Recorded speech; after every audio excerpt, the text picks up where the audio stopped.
पता है क्या कहा था उसने? मुझे जो पसंद है उन सबको मार डालेगा। मुझे पसंद करने वाले करोड़ों लोग हैं बाहर। उससे बोल हिम्मत है तो हाथ लगाए। በህንድ ሲኒማ በጣም ብዙ ስታርደሞችን አይተናል። ከራጄሽ ከና ጀምረን አሚታብ በቸን፣ ረጅኒካንት፣ ሻሩክ ካን ድረስ በጣም ብዙ አክተሮች ትልልቅ ስታርደም መገንባት ችለዋል። ግን በሌላ በኩል በታሚል ሲኒማ በከፍተኛ ስታርደሙን የገነባ አንድ አክተር አለ። የዚህ አክተር አድናቂዎች ሲታዩ እጅግ በጣም የሚያስደንቁ ናቸው። ብዛታቸው ብቻ ሳይሆን ለሚወዱት አክተር ነፍሳቸውንም ይሰጣሉ። የማንንም ነፍስ ለማጥፋትም ወደ ኋላ አይሉም። ከዛ አልፎ ተርፎ በአክተራቸው ስም አንድ የእርዳታ ድርጅትም አቋቁመዋል።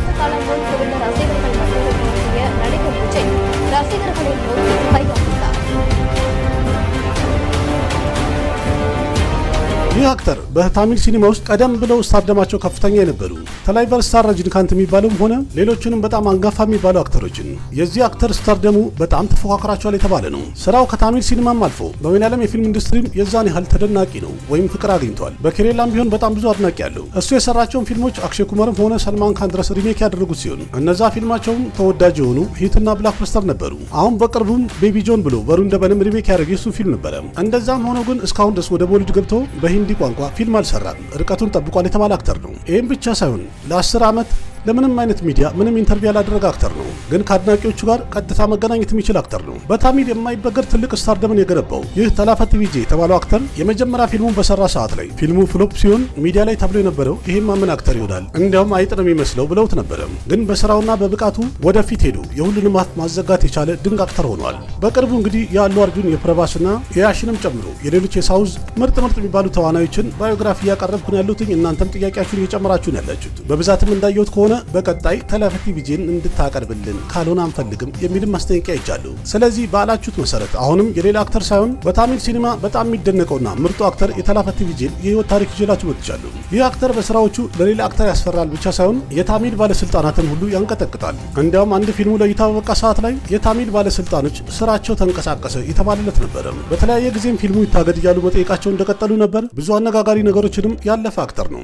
ስለዚህ በዚህ ቪዲዮ ስለ ተላፈት ቪጄ የስራ ጉዞን ብቻ ሳይሆን በአጠቃላይ በምን አይነት መንገድ ጉዞውን እንዳደረገና ይህን ያህል ትልቅ ስታርደም እንደገነባም እናያለን። ያም ደግሞ ምናልባት የቪጄ አድናቂ የሆናችሁ ብዙ ጊዜ ያልሰማችሁትም የሚባሉት መርጬ ያቀርብላችኋለሁ። ሰላም ጤና ይስጥልኝ ቤተሰቦች፣ ይህ ቦሊውድ ፕሮፋይል የተሰኘው ፕሮግራም ነው። የቦሊውድ ተዋናዮችን ያሳለፉትን ውጣ ውረድና ችግሮችን አንድ ላይ በጥናት የምናቀርብበት ቦሊውድ ፕሮፋይል የተሰኘው ፕሮግራም መጀመሩ ነው። ቪዲዮን ላይክ አድርጋችሁ መጀመር አትርሱ። እንዲሁ ያላችሁን ሀሳብ አስተያየት በኮሜንት አስቀምጡ። በተጨማሪም ለቤቱ አዲስ የሆናችሁ ሰብስክራይብ አድርጉ። ወደ ፕሮግራሙ እንግባ። Take up our energy varum paranga. Energy level is so amazing. እናትና አባቱ ልጃቸው አክተር ለመሆን ወይም ተዋናይ ለመሆን ለምንድነው የከለከሉት? ተላፈት ቪጄስ ለምንድነው የራሱን አድናቂ የሆነች ሴትን ያገባው? ለምንድነው ብዙ ጊዜ እስከ አድናቂዎቹ ተቃራኒ የሚሰራው? ረጅኒካንትስ አንድ ቀን ምን ቢናገር ነው የተላፈት ቪጄ አድናቂዎች ካልገደል ነው ያሉት? ተላፈት ቪጄስ ቤተሰቦቹን አንድ ጊዜ ለምንድነው የከሰሳቸው? እውነትም ቢጂፒዎች ወደ ፖለቲካ እንዳይገባ ፈርተው ነው እቤቱን በታክስ አሳበው ፍተሻ ያደረጉበት? ጎቴ የተሰኘው ፊልምስ ለምንድነው በሂንዲ ያልተለቀቀው? ዋናው ነገር ደግሞ አሁን ወደ ፖለቲካ እየሄደ ስላለ እንደሌላ አክተሮች በአፍጢሙ ይደፋል ወይንስ በቀጣዩ ተሳክቶለት የታሚል ናዱ ቺፍ ሚኒስተር ይሆናል? ከታሚል ሲኒማ ቀደም ብለው ሌሎች አክተሮች ረጅኒካንት፣ ፐርካሽ ራጅ፣ ጄለሊታ ይመሳሰሉ ወደ ፖለቲካ ገብተው ነበርም ባይሳካላቸው እስከ ከማል ሀሰን ድረስ ገብተው ነበር ወደ ፖለቲካ እና እሱ ገና ከጅምሩ ይህን ያህል ተቀባይነት እንዴት ሊያገኝ ቻለም? ስለዚህ በዚህ ቪዲዮ እንግዲህ ስለ ተላፈት ቪጄ ዘርዘር አድርገን በጥልቀት ለማየት እንሞክራለን። ጠቅላላ አድርጌ ጉዞውን ላስረዳችሁ ላብራራላችሁ። ተላፈት ቪጄ ልክ አንድ ፊልም ይሰራል ሲባል ፊልሙ ፍሎፕ እንደማይሆንና ስኬታማ እንደሚሆን እርግጠኛ መሆን ይቻላል ተብሎ ይመሰከርለታል። ቪጄ ሙሉ ስሙ ጆሴፍ ቪጄ ቸንድርሸከር የሚባል ሲሆን የተወለደውም ከደና ቤተሰብ ነው። የተወለደውም ጁን 22 በፈረንጆቹ በ1974 ታሚል ናዱ ችናይ ከተማ ውስጥ ነው። አባቱ ኤስኤ ቸንድርሸከር የሚባል ሲሆን አባቱም በታሚል ሲኒማ ውስጥ ከ70 ፊልሞች በላይ ዳይሬክት አድርገዋል። እናቱም ብትሆን ሶባ ቸንድርሸከር በታሚል ታዋቂ ፕሌይባክ ሲንገር ወይም ዘፋኝ ስትሆን ስክሪን ራይተርና ፊልም ፕሮዲውሰር በማድረግ ትታወቃለች። ቪጄ ከልጅነቱ ተንኮለኛና አስቸጋሪ ልጅ ነበረ። ግን በልጅነቱ አንድ አስደንጋጭ ነገር ይከሰታል። ቪጄ ገና 8 ዓመት እያለ እህቱ ታርፋለች። እሷም በካንሰር ህመም ነበር የሞተችው። ይህ ክስተትም በትንሹ ቪጄ ላይ ትልቅ ጫና ፈጠረበት። ከዚህ ክስተት በኋላ የቪጄ ተንኮሉ በአጠቃላይ ጠፋ። சிஸ்டர் இறந்ததுக்கு அப்புறம் தான் விஜய் கொஞ்சம் በዚህ ምክንያት ካደገ በኋላ በእህቱ ስም ቪጄ ቪዲያ የሚል ፕሮዳክሽን ሃውስ መክፈት ችሏል። ሴት ልጅ ሲወልድም የልጁን ስም ቪዲያ ብለው ተወላታል። አባቱ ግን ከድሮ ይል የነበረው የኔ ልጅ ካደገ በኋላ ዶክተር ይሆናል ነበር የሚለው። ቪጄ ግን ከልጅነቱ ፊልሞች እያየ በጣም ይወድ ስለነበረ በዛ ሰዓት ወስኖ ነበር ለማለት ያስደፍራል። እሱም አክተር እሆናለሁ ብሎ ነው የወሰነው። በዛ ላይ ደግሞ ቤት ውስጥ የነበረው ነገር ወደዛ የሚያስገድድ ነበር። ፊልም እሰራለሁ ብሎ ግትር ባለ ሰዓትም አባቱ እስቲ ተውና አሳየኝ አለው። ቪጄም ደጋግሞ ያየው የረጅኒካንት ተላፐት የሚል ፊልም ነበር። እናም የዛን ፊልም አንድ ኢሞሽናል ሲን ተወነና አሳየው። ተወናውን ባየ ሰዓት አባቱ ተገረመ። ከዛ በመቀጠልም ቪጄ 5 የሚደርሱ ፊልሞች ላይ ልጅ ተዋናይ ሆኖ ተጫውቶ ወይም ገብቶ ታይቷል። ቤትሪን፣ ቡቱ መከን፣ ኮረየ ሙቱ የመሳሰሉ ቆየት ያሉ ፊልሞች ናቸው። ግን በፈረንጆቹ በ1992 ማላያ ትርፑ በተሰኘ ፊልም አንድ ብሎ የተወናውን ስራ ጀመረ። ይህ ፊልም በሰዓቱ ሲሰራ 3 ከሮር የወጣበት ሲሆን ለእይታ ሲበቃ ፊልሙ የበጀቱን ግማሽም እንኳን መመለስ አልቻለም ነበር። ይህ ፊልም ከከሰረ በኋላ አንዳንድ ሚዲያ ሃውሶች ይሄ ምን አክተር ይሆናል ብለው ቀልደውበት ነበር። እንዲያውም መልኩ የአይጥ ይመስላል ብለውት ነበር። ስለዚህ ፊልም ትቶ ሌላ ቢሞክር ይሻላል የሚልም አስተያየት ሰጥተውታል። ግን የሚያሳዝነው ይህን ፊልም ለመስራት ልጃቸውንም አክተር ለማድረግ ቤተሰቦቹ ያላቸውን ሀብት ከማውጣትም በተጨማሪ በጣም ደክመውበት ነበረ። ምክንያቱም የቪጄ አባት ፊልሙን ዳይሬክት ያደረገ ሲሆን እናቱ ደግሞ ፕሮዲውስ አድርገው ነበር። ይህም ማለት ልጃቸውን አክተር ለማድረግ በሚችሉት አቅም ቤተሰቦቹ ተጣጥረው ነበረ። መጨረሻው ግን ትልቅ ኪሳራ ሊያስተናግዱ ችለዋል። ግን ተላፐት ቪጄ ብዙ ጊዜ የሚናገረው አንድ ንግግር አለ። ባይሳካልህ ብትሰደብና ብትገፋ ፈገግ በል፣ ምክንያቱም ስኬትም ላንተ ፈገግ ይልልሃል ይላል። የተለያዩ ሚዲያዎች የፈለገ ነገር ቢሉ ይህን አባባል ስለሚከተል ቪጄ ግን ምንም አልመሰለውም። በቀጣይም መሪ ተዋናይ ሆኖ ሌላ ፊልም ይዞ መጣ። የቪጄ ሁለተኛ ፊልሙ በ1993 ለእይታ የበቃው ሲንዱራ ባንዲ የተሰኘው ፊልም ነበረ። ፊልሙም ቦክስ ኦፊስ ላይ አቬሬጅ ሆኖ ነበር ያለፈው። ምንም ፊልሙ አቬሬጅ ቢሆንም ግን በዚህ ፊልም ቪጄ አዲስ ስም እና አዲስ መታወቂያ አግኝቷል። ማለትም ከስሙ ፊት ያለው ተላፐት የሚለው ማግኘት ችሏል። ያም ማለት ቺፍ ኮማንደር ማለት ነው። ይህ ፊልም እንደ አዲስ ጅምር በጣም ስኬታማ ነው የሚባል ነው። ምክንያቱም 170 ቀን ያህል ከሲኔማ ሳይወርድ ታይቶ ነበረ። ከዛ በመቀጠልም የተለያዩ ፊልሞችን እያገኘ ስራውን ቀጠለም። በመሃልም በትክክል ሂት የሆኑ ፊልሞችን ከሰራ በኋላ በፈረንጆቹ በ1996 በዛ ሰዓት በስራ ህይወቱ ላይ በጣም ስኬታማ የተባለ አንድ ፊልም መስራት ቻለ። እሱም ፒቡ ናጋካ የተባለው ነው። በ1996 ይሄ ፊልም 9.38 ከሮር ማስገባት ችሎ ነበረ። በዛ ሰዓት ላይ ይህን ያህል ገንዘብ የረጅኒካንት ፊልሞች ብቻ ነበር የሚሰሩት። ከዛማ ያ ሁሉ የሚያጠላሉትና የሚያዋርዱት የነበሩ ሚዲያዎች እንዳለ አቀረቀሩለት። መጀመሪያ አይት ሲሉት የነበሩ ሚዲያዎች እንዳለ እሱን አድንቀው የማይደክማቸው ሆኑ። በስራው ማሳመነው መሰደቡ ቀረና ብዙ አድናቂ ማፍራት ቻለ። ቪጄም በታሚል በጣም ተወዳጅ ስለሆነ በሌላ በሳውዝ ኢንዱስትሪዎች አብሯቸው ፊልም እንዲሰራ ግብዣ እያቀረቡለት መጡ። ለመስራት እሺ ብሎ ፈቃደኛ ቢሆንም ግን ጊዜው በጣም አደጋ ነበረው። ምክንያቱም በሳውዝ ላይ ድሮ የአካባቢያቸውና የሚያውቁትን አክተር ብቻ ነበር በጣም ሰፖርት የሚያደርጉት። ግን በመሃል ከታሚል የተነሳው ይህ ተላፈት ቪጄ የተባለው አክተር በመለያለም፣ በቴልጉ፣ በከነርና በሌሎችም የሳውዝ ቋንቋዎች ፊልሞቹ ምርጥ አቀባበል ማግኘት ጀመሩ። እንዲያውም ፊልሙን ማየት ብቻ አይደለም እሱን አድንቀው የማይጠግቡ ከፍተኛ ቁጥር ያለው አድናቂ ማግኘት ቻለ ከሁሉም አካባቢ።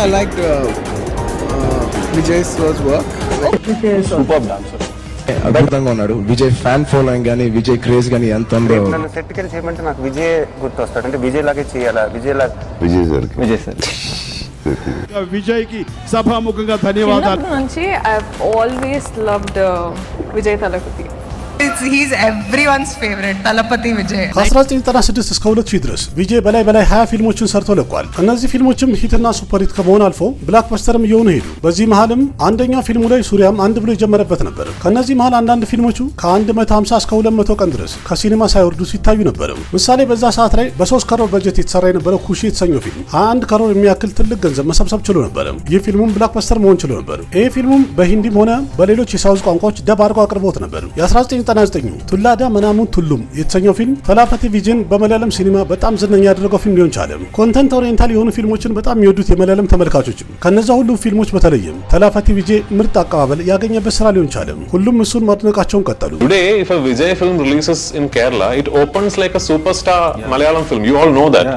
So there is something right about how Vijay is doing his films, which is why it works like that. ከ1996 እስከ 2000 ድረስ በዚህ በ5 ዓመት ውስጥ ተላፐት ቪጄ ከመሬት ተነስቶ ጣራ የነካ ትልቅ ስታር መገንባት ቻለ። ምክንያቱም በሳውዝ በሁሉም ኢንዱስትሪ ታላ አጂት፣ ረጅኒካንትና ከማላሰን የመሳሰሉ አክተሮች የሚደነቁበት ደረጃ ድረስ እኩል እያደነቁት አብረው መጥራት ጀመሩ። በ2001 ተላፐት ቪጄ ሂትና ሱፐር ሂት የሆኑ ፊልሞችን ሃትሪክ ሰራ የተባለበት ዓመት ሆነ። ፍሬንድስ፣ በድሪና ፒያ ማቨል የመሳሰሉ ፊልሞችን በላይ ስኬታማ አድርጎ መድረስ ቻለ። በእርግጥ ቀደም ብሎ በ2000 ለይታ በቃ ታሜጃ የተሰኘ ፊልም ነበር። በዚህ ፊልም ፕሪያንካ ቾፕራ ወደ ታሚል የገባችበት ሰዓት ነበር። ድሮ በ90ዎቹ እንደሚታወቀው ብዙ አክተሮች በሳውዝ ይጀምሩና በደንብ ስም ሲያገኙ ወደ ቦሊውድ ይገቡ ነበር።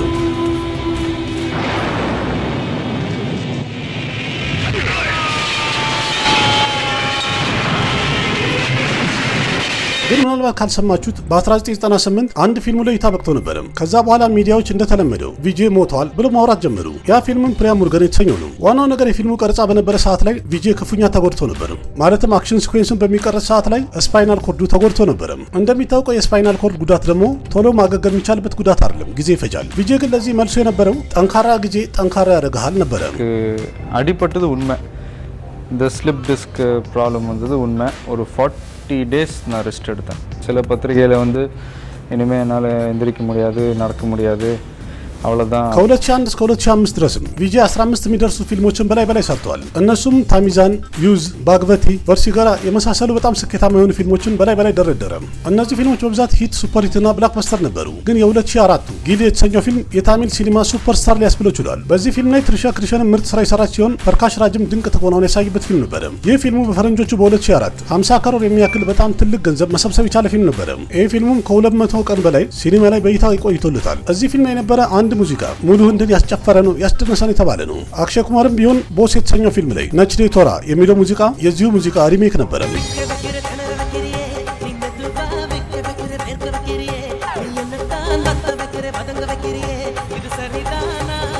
ከሶሻል ሚዲያም ሆነ ከኖርማል ሚዲያ ሁሉ ጊዜ የሚሸሸው ቪጄ ስታር ደግሞ ግን በጣም ከፍ ብሎ ነበረ። በቀላሉ ይህንን አይተን መገመት እንችላለን። በፈረንጆቹ በ2023 ኢንስታግራም ላይ አንድ አካውንት በከፈተ ሰዓት ቪጄ ተላበቲ በየቦታው ትሬንድ ላይ ነበረ። በሰዓቱ እንዲያውም ከሮናልዶን በልጦ አካውንቱን ክሬት ባደረገ በ16 ሰዓት ውስጥ ከ4 ሚሊዮን በላይ ተከታይ አግኝቶ ነበረ። በእርግጥ ተላፈቲ ቪጄ ኖርማሊ አድናቂዎቹ በሚሊዮን የሚቆጠሩ ናቸው። ከ2005 እስከ 2010 ቢሆን ተላፈቲ ቪጄ 12 ፊልሞችን ሰርቷል። ርዕሳቸው ያከበድ ስለሚል እዚህ ጋር ስክሪን ላይ የምታያቸው ፊልሞች በላይ ሰርቷል። ከነዚህ ማለም ያያችሁት ብዙዎቹ ፊልሞቹ ሱፐር ሂት እና ብላክበስተር ነበሩ። በእርግጥ በመሃል አንዳንድ ፍሎፖችን ቢኖሩም ግን ስራውን አላቋረጠም ነበረ፣ በርትቶ ቀጠለበት። በ2005 ቢሆን በአንድ ፊልም ላይ ልክ እንደ ፕሪንካ ቢፓሻም አብራ ሰርታ ነበረ። मुझे मेरे बच्चों से मिलना है। अरे कब से ये लोग ट्राई कर रहे हैं पर कोई फोन उठाने का नाम ही नहीं लेता है। ऐसे बच्चों से तो अच्छा है बच्चा ही ना हो। मैं अगर होता ना तो घर से कोई आया है। आप आए हो। እዚህ ጋር ግን ተላፐቲ ቪጄ ሰርቶት የነበረው ጊሊ የተሰኘው ፊልም የኦፑሩ ሪሜክ ነበረ። ያ ፊልሙም ከኦፑሩ ከተሰኘው ከኦሪጂናሉ የበለጠ ስኬታማ ነበረ። ቢሆንም ግን የቪጄ አድናቂዎችና የመሄሽ ባቡ አድናቂዎች ትዊተር ላይ ትልቅ ግርግር ፈጥረው ነበረ። የመሄሽ ባቡ አድናቂዎች አንደኛ ፊልሙ ሪሜክ ነው ያደረገው፣ በዛ ላይ ደግሞ ትወናው በጣም ያስጠላል ብለው ያሉ ሲሆን እነሱም ደግሞ እንዲያውም እንደዚህን ታሪክ መሄሽ ባቡ አበላሽተውት ነበር ብለው መለሱላቸው። በዛ ሰዓት ላይ የመሄሽ ባቡ አድናቂዎች በጣም ተቆጡ እና ቦይኮት ቪጄ እያሉ የተለያዩ ፎቶዎችን እያስገቡ መሳደብና መቀባበሉን አበዙት። የቪጄ አድናቂዎችም የመሄሽን ፊልሞች ቦይኮት እናደርጋለን ብለው ትሬንድ አድርገው ነበረ። አድናቂዎች ያደረጉት ግብግብ ዱላ ቀረሽ የሚባል ነገር ነበረ። የሁለቱም አድናቂዎች አንደኛቸው ሌላቸውን ቢሳደቡ ሁለቱ አክተሮች ግን ምንም ነገር አልተናገሩም። ከዛ ሌላ ግን በጣም አስደናቂው ነገር አንድ አክተር አድናቂውን አገባ ሲባል ትንሽ ያስደነግጣል አይደል? ቪጄ ግን ይሄንን አድርጎ ምሳሌ ሆኗል ለማለት ያስደፍራል። የአሁን ባለቤቱ ሰንጊታ የምትባለው በጊዜው ሽሪላንካ ውስጥ ነበር የምትኖረው። ግን በጣም ተወደውና ታደንቀው ስለነበረ ለቪጄ ቀረብ የምትል ዘመዱ ጋር በጣም ተግባባ ስለነበረ ይነጋገሩ ነበርና ስለዚህ ጉዳይ ቪጄ ይሰማል። ከዛም ያቺ የሩቅ ዘመድ ሰንጊታን ወደ ህንድ እንድትመጣ ነግራት ወደ ህንድ መምጣቷን ሲሰማ ቪጄ ተነሳና ሰንጊታን ለማግኘት ሄደ። ከዛም ከሰንጊታ ጋር መተዋወቅ ቻለ። ሁለቱ እየተቀራረቡ ሄዱ። በመሃላቸው ፍቅር እየተፈጠረና በጣም እየተላመዱ ሄዱ። በመጨረሻም ፍቅራቸው ሰመረና በፈረንጆቹ በ1999 ሁለቱ ተጋቡ። ወደ ስራው እንመለስና ከ2010 እስከ 2015 ቢሆን የቪጄ የስራ ህይወቱ በጣም ውጣ ውረድ የበዛበት ነበር። በዚህ ሰዓትም የሰራው ሱራ የተሰኘው ፊልም በሂንዲ ደብ በጣም ተመልካች ስላገኘና ጥያቄው ስለበዛ ሶኒ ማክስ እንዳሳወቀው ከሆነ በዚህ ፊልም የተነሳ ደብ እያደረግን የምናቀርበው መጠን ከ25 እስከ 40% አድጎልናል ብለዋል። ይህ ፊልሙም በእርግጥ ከህንድ ውጭ በጣም ተወዳጅነትን ያገኘ ስራ ነበረ። ये अपना रंगीला है साहब। रंगीला हो गया। इतनी रात का यहाँ पे सीढ़ी लगा के क्या कर रहा है? ये हम लोग छत पे पेंट कर रहे थे तो सीढ़ी यही छूट गई। सही कह रहा है। कब से पेंटिंग करने लग गया? तू तो मछली पकड़ता है ना? ये तो 2012 ቢሆን ለመጀመሪያ ጊዜ ተላፈቲ ቪጄ አንድ የቦሊውድ ፊልምን ሪሜክ አድርጎ ሰራ። እሱም ደግሞ የአሚርን ስሪዴት ሪሜክ ያደረገው ናንበን የተሰኘው ፊልም ነበር። ይህ ፊልም በታሚል ተወዳጅነትን አግኝቶ ብላክባስተር መሆን ችሏል። እስከ 150 ከሮር ማስገባት ችሎ ነበር።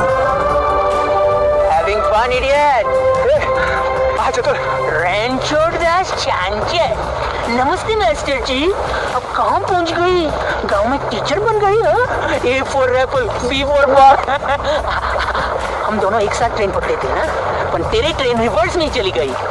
इंजीनियर से सीधा primary teacher. Vijay sir. Vijay sir is someone who's a really fantastic actor, and actually with him I find the quality of someone who's like my brother. በዛው ዓመትም ተላፈቲ ቪጄ ለመጀመሪያ ጊዜ ከአክሼ ጋር ቺንታታ በሚለው ሙዚቃ ላይ ታይቷል። በዛው ዓመትም እጅግ በጣም ተወዳጅ የሆነ ፊልሙን ሊሰራ ቻለ። እሱም ቱፓክ የተባለው ነው። ኤአር ሙርጋዶስ ዳይሬክት ያደረገው ይሄ ፊልም እጅግ በጣም ተወዳጅ ነው የሆነው። ቦክስ ኦፊስ ላይም ቢሆን 121 ከሮር አካባቢና ከዛ በላይ መስራት ችሎ ነበር። እንዲያውም በዓለም አቀፍ ደረጃ 100 ከሮርን በ10 ቀኑ ብቻ የገባ የታሚል ፊልም ነበር። በዚህ ፊልም ላይ በጣም ብዙ አነጋጋሪ ነገር ተፈጥሮ ነበር። ምክንያቱም በፊልሙ ላይ ሙስሊሞችን ያቀረባችሁበት መንገድ ስህተት ነው በሚለው ትልቅ ረብሻ ተነስቶ ነበር ታሚል ላይ። እንዲያውም እስልምናን የሚያጠላሉበትና ያልወደድናቸው ሲኖች ይቆረጡ ካልሆነ ደግሞ ፊልሙ እንዳይወጣ ይከልከልልን ብለው ሁሉ ተቃውሞ በከፍተኛ ሁኔታ አጋጥሞት ነበር። ልክ ቀደም ብሎ ኤአር ሙርጋዶስ ለአሚር ገጅን የተሰኘውን ፊልም ሪሜክ እንዳደረገለት ለሁለተኛ ጊዜ ዳይሬክተሩ ኤአር ሙርጋዶስ አክሼ ኩማርን ያዘና ቱፓክ የተሰኘውን ፊልም ዳይሬክት አደረገው ወይም ሪሜክ አደረገው። ያ ፊልምም ሆሊዴይ የተሰኘው ነበር። በአስደናቂ ሁኔታ ይሄ ፊልም ብሎክባስተር ነው የሆነው።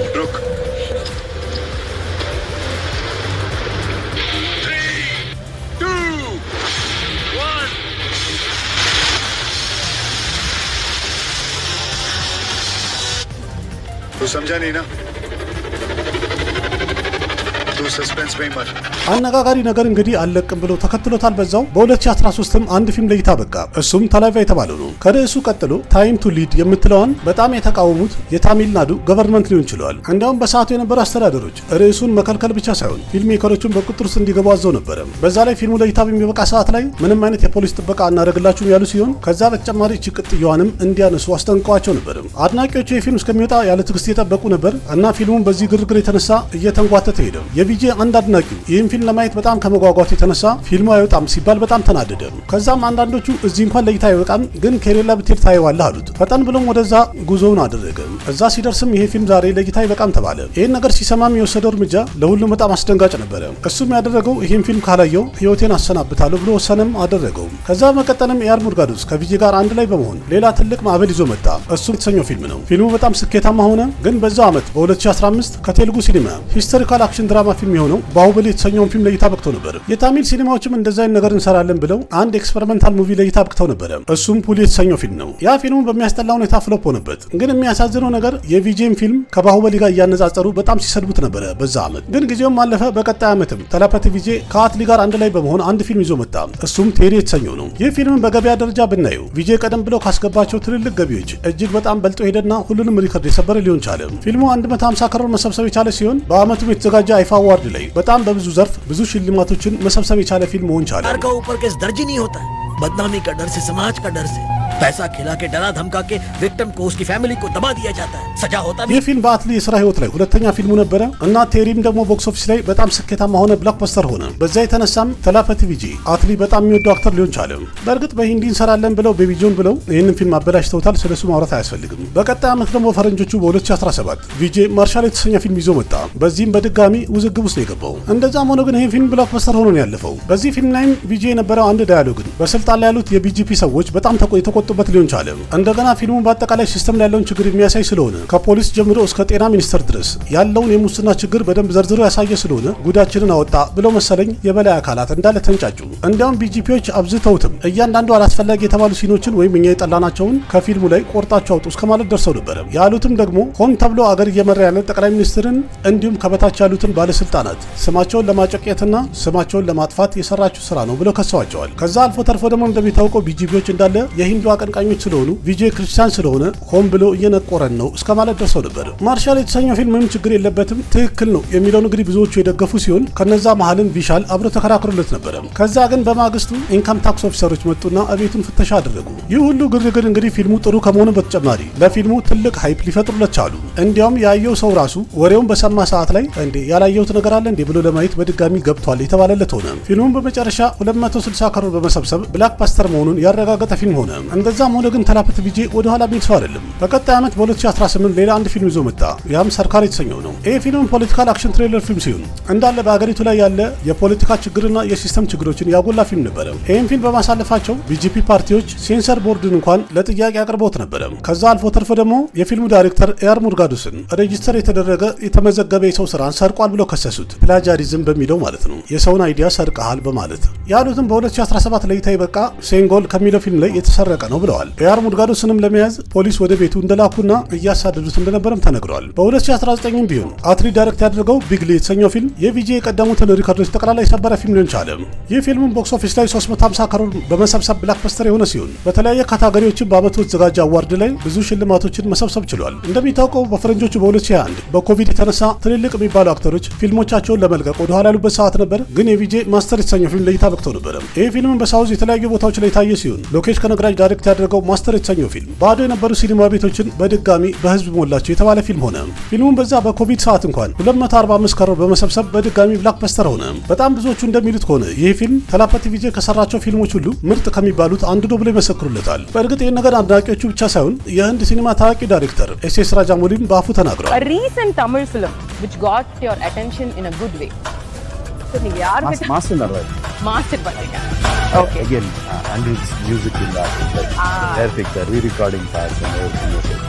በዚህ ፊልም በእርግጥ በኮቪድ የተነሳ ምንም ገቢ አጥተው የነበሩ የሲኒማ ቤት ባለቤቶች በጣም ደስተኛ የሆኑበት ፊልም ነበር። ግን በ2021 የተሰማው ዜና በጣም አስደንጋጭ ነበረ። እሱም ተላፐቲ ቪጄ እናትና አባቱን ከሰሰ ተባለ። ይሄ በሰዓቱ በጣም ከፍተኛ አነጋጋሪ የተባለ ጉዳይ ነበረ። ጉዳዩ የቪጄ አባት ተላፐቲ ቪጄ ፋን ክለብ የሚለውን ግሩፑን ወደ ፓርቲ ለመቀየር ያወራበት ሰዓት ነበር። እሱም ደግሞ ኦል ኢንዲያ ተላፐቲ ቪጄ ፖለቲካል ፓርቲ እንዲባል ነበረ። በዚህ የፖለቲካ ጉዞውን አንድ ብሎ እንዲጀምር ልጃቸው ፈልገው ነበረ። ስለዚህ ይሄ ነገር ሲሰማ ቪጄም ቀጥታ ፍርድ ቤት ሄዶ አንድ ፋይል አጻፈ ወይም የክስ ፋይል አስገባ። በዛውም ያስወሰነው የሱን ስም ተጠቅሞ ማንኛውም ሰው ምንም አይነት ማህበር ማቋቋምም ህዝብ መሰብሰብ ፓርቲ መመስረት አይችልም ብሎ አስወሰነም። በመቀጠልም በ2022 ቢስት የተሰኘውን ፊልም ይዞ ሲመጣ ኬጂኤፍ 2 ከሚያክል ከትልቅ ተራራ ጋር ተጋጭቶ ነበረ። መጨረሻው ኬጂኤፍ ክፍል 1 ጋር ዜሮ የተሰኘው ፊልም በመጋጨቱ የሆነውን ያህል ልክ እንደዛ ሆነ ቢስትም። ይህ ፊልም ለመክሰሩ የቪጄ ብዙ አድናቂዎች የፊልሙን ዳይሬክተር ኔልሰን ዲሊፕ ኩማርን የወቀሱ ሲሆን ግን ዳይሬክተሩን ለማዳን ረጅኒካንት መሃላቸው ገባ። ምክንያቱም የዛን ጊዜ ጄለር የተሰኘውን ፊልም ዳይሬክት ሊያደርግ ነበር ዳይሬክተሩ። በሰዓቱ ለረጅኒካንት በጣም ብዙ ዲስትሪቢዩተሮች እየደወሉ ኔልሰንን ከፊልሙ አስወጣ ያሉት ሲሆን ረጅኒካንትም የመለሰው ይህን ያለ ርቀት ከሄድን በኋላ አንድ አክተር ዳይሬክተሩን ቢያባረው ወይም ፊልሙን ካልሰራ የአንድ አክተር ውድቀት አንድ ብሎ ይጀምራል ብሎ ተናገረ። በዛውም ቪጄም ለኪሳራው ኃላፊነቱን መውሰድ አለበት ብሎ ጨመረ። ይህን ነገር በሰሙ ሰዓት የቪጄ አድናቂዎች ረጅኒካንትን ካልገደልን አሉ። ከዛም በቀጠል በ2023 ሁለት ፊልሞቹ ለእይታ በቁ። ሎኬሽ ከነግራጅ ዳይሬክት ያደረገው ሊዮ የተሰኘው ፊልም፣ አንደኛው ደግሞ ቫርሶ የተሰኘው ነው። ሊዮ የተሰኘው ፊልም 620 ክሮርና ከዛ በላይ ማስገባት ቻለ ሲሆን ይህም ደግሞ የቪጄ ከፍተኛ ገንዘብ ያስገባ ምርጥ ፊልሙ ሊሆንለት ችሏል። በእርግጥ ቨርሱ የተሰኘው ፊልም በዓለም አቀፍ ደረጃ 300 ክሮር ያለፈ ፊልም ነበረ። በ2024 ቢሆን ዘ ግሬተስት ኦፍ ኦል ታይም ወይም ጎት የተሰኘው ፊልም ለእይታ በቅቶ ነበረ። ፊልሙ ሚክስ ሪቪው ያጋጠመው፣ እንደዛም ሆነ ግን 425 ክሮር በመሰብሰብ ቦክስ ኦፊስ ላይ አቬሬጅ ሆኖ አልፏል። ይህ ፊልም አቬሬጅ ከመሆኑ በስተጀርባ እንግዲህ ቪጄ ከፍተኛ ክፍያ ስለተከፈለው ነው ተብሏል። 200 ክሮር እንደተከፈለው ቪጄ ለፊልሙ ስለተነገረ አንዳንድ አድናቂዎቹ በዚህ ጉዳይ እንኳን ደስተኛ አልነበሩ። ይህ ዘ ጎት የተሰኘው ፊልም እንግዲህ አንዳንዶቹ ወደውታል፣ አንዳንዶቹ አልወደዱትም። ግን የፈለገ ቢሆንም ፊልሙ አጨራረሱ አሪፍ ነበር ተብሏል። በዛው ዓመትም ፌብራሪ 2024 ላይ ተላፐቲ ቪጄ የራሱን አንድ ፖለቲካ ፓርቲ እንደመሰረተ አናውንስ ያደረገ ሲሆን እስከ 2026ም ሙሉ ለሙሉ ወደ ፖለቲካ ጠቅልዬ እገባለሁ ብሎ ተናግሯል። በእርግጥ መለስ ብለን ብናይ ቪጄ በብዛት የሰራቸውና ስኬታማ ፊልሞቹ ፖለቲካል አክሽን ድራማ ፊልሞች ናቸው። እናም አሁን በቀጣይ ለእይታ የሚበቃው ጀልናይክ የተሰኘው ፊልም ፖለቲካል አክሽን ትሬለር ፊልም ነው ተብሏል። በዚህ ፊልምም የቪጄ ፖለቲካ ፓርቲው ምን አይነት ሀሳቦችን እንደሚያራምድ ይገልጽበታል ተብሎ ይጠበቃል። ቀድሞ ቪጄ እንደተናገረውም ሁላችንም እንደምናውቀውም ይህ ፊልም ለእይታ ከበቃ በኋላ ቪጄ ሙሉ ለሙሉ ስራውን ወደ ፖለቲካ ስለሚያደርግ ምንም አይነት ፊልም አይሰራም። ስለዚህ ጃንዋሪ 2026 ላይ ለእይታ የሚበቃው ጀልናይክ የተሰኘው ፊልም በቪጄ ስራ ህይወት ውስጥ የመጨረሻ ፊልም እንደሆነ ተነግሯል። ይህም ፊልምን ለመስራት 250 ክሮር እንደጠየቀ ተነግሯል። ያ ነገርም ደግሞ ፊልሙ እስከሚወጣ ረጅም ጊዜ ፈጅቷልም፣ ብዙ ወጪም አስወጥቶታል ተብሏል። እናንተስ ከቪጄ በጣም የምትወዱት ፊልም የትኛው ነው? ኮሜንት ላይ አጫውቱኝ። ስለዚህ እንግዲህ በአጠቃላይ ስንጨርሰው ተላፐቲ ቪጄ ከጀመረበት አንስተን እስካሁን ድረስ እስካለበት ቀጥሎም ደግሞ እስከሚወጣው ፊልሙ ድረስ ዘርዝሬ ስነግራችሁ ይሄን ይመስላል። እንዴት ነው የዛሬ ቪዲዮ እንዴት አገኛችሁት? ተመቻችሁ? ያላችሁን ሀሳብ አስተያየት ኮሜንት ላይ ግለጹ።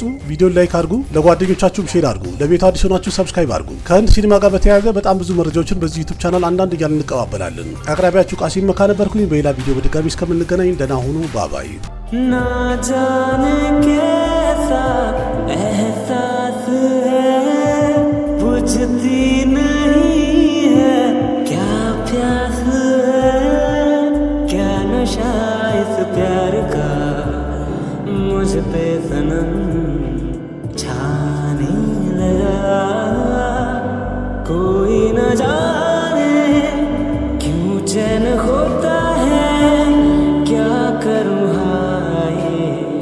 कुछ कुछ होता है क्या करूँ हाय कुछ कुछ होता है।